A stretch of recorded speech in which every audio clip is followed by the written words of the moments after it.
So we're 1 week away from the super middleweight fight between Saul Canelo Alvarez and Terrence Bud Crawford. Guys, drop your predictions. Let me know who you think is going to win.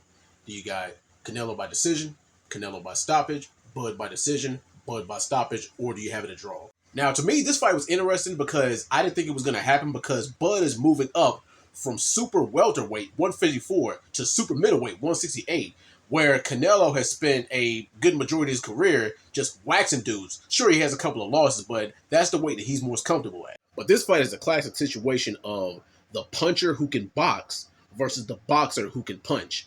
You've got Canelo who will walk you down, who will apply constant forward pressure by jabbing, setting you up, and going for vicious body shots, wearing you down, and then going for the stoppage in the later rounds. And despite Bud having somewhat of a thinner frame, he has a deceptively strong pop to his punches.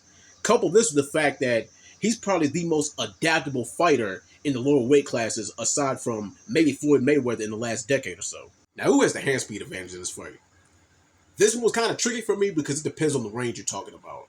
Now, if you want to talk about from a more closer in the pocket range, you have to give that advantage to Canelo because of the way he throws hooks and uppercuts. The way he literally just can shut you down with a body shot. Now, if you're talking about from a longer range, like, where you can fire a piston jab and you throw longer hooks and maybe even a cross, then you have to give that edge to Bud Crawford. Defense. This was also kind of a tough one because Canelo uses the high guard, which is damn near impenetrable. You don't really see a lot of people who are able to break or to sneak, shots to that guard. I think the only ones that I've seen do it in recent memory are Arislandy Lara, a couple of shots from Gennady Golovkin, and his fight with Dimitri Bivol. So if you got to be a special guy to break through his guard. But I don't think I've seen anybody slip punches the way that Terrence Crawford can slip punches. So Canelo does a better job at making you miss. But if you want to talk about walking you down, applying forward pressure, and not being able to break through your guard, then you got to give that to Canelo. But one edge that I would give Crawford over Canelo is Canelo isn't so good at fighting off of his back foot. Sure, he can counterpunch. I mean, we've seen what happened when he was fighting Amir Khan.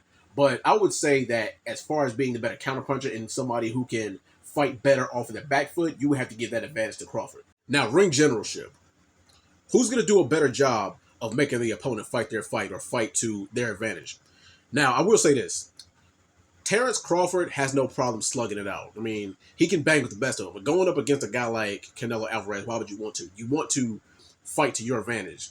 I mean, you're the more technically sound fighter. Now, I'm not saying that Canelo's not a technical fighter because he is. I'm just saying, why would you want to play to Canelo's strengths when a slugfest is what he wants? You want to stick to the outside. You want to circle around his power. You want to pretty much do what Bivol did in this fight, and you want to do what Amir Khan did in maybe the first 5 or 6 rounds. Now, we've seen Bud Crawford completely dismantle and outclass opponents. We've seen him do it against Yuriorkis Gamboa at 140 pounds, and we've seen him do it against Errol Spence at 147 pounds. But he's moving up to super middleweight. Like I said, Canelo is used to this. He's been fighting for the better part of the decade in this weight class. But is he going to be able to adjust and adapt to that weight? Because Bud's walking around weight, I'm going to assume, is about 175 pounds. But walking around weight and fighting weight is two different things.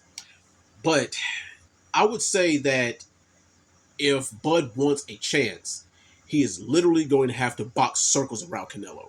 But one thing that might give him an advantage is inside leverage.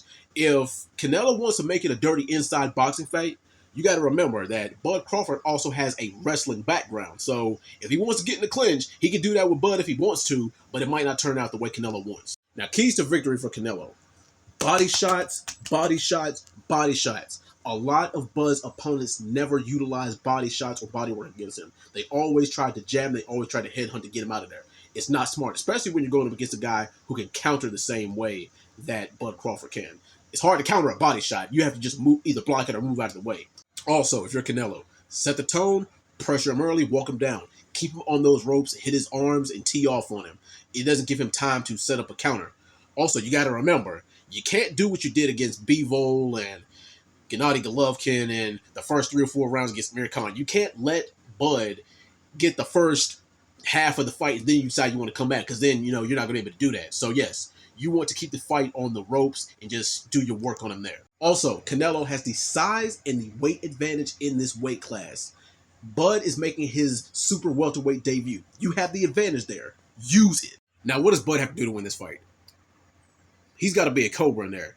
He might not win this fight off of punch volume, but he could damn sure win it off of punch accuracy. He has to pick him off, and he's got to make him miss. He's got to make it look good for the judges. And also, as I mentioned before, Bud is probably one of the most adaptable boxers on this earth that I've ever seen, and he can utilize that to his advantage. All he has to do is just use that and give different looks throughout the fight, and he has to try to fool him into fighting his. And despite Canelo already having 2 losses on his record, the blueprint on how to beat Canelo is already out there. Now, me personally, this might be a hot take. I thought he lost the first fight to Triple G, and I thought he lost to Erislandy Lara. So yeah, the blueprint on how to beat Canelo is already out there. It's all a matter if Bud can utilize that. Now, after weighing all the pros and cons and breaking down the fighters, who do I think is going to win? Hopefully, I don't regret this because my decision has changed like 3 or 4 times in like the last few months.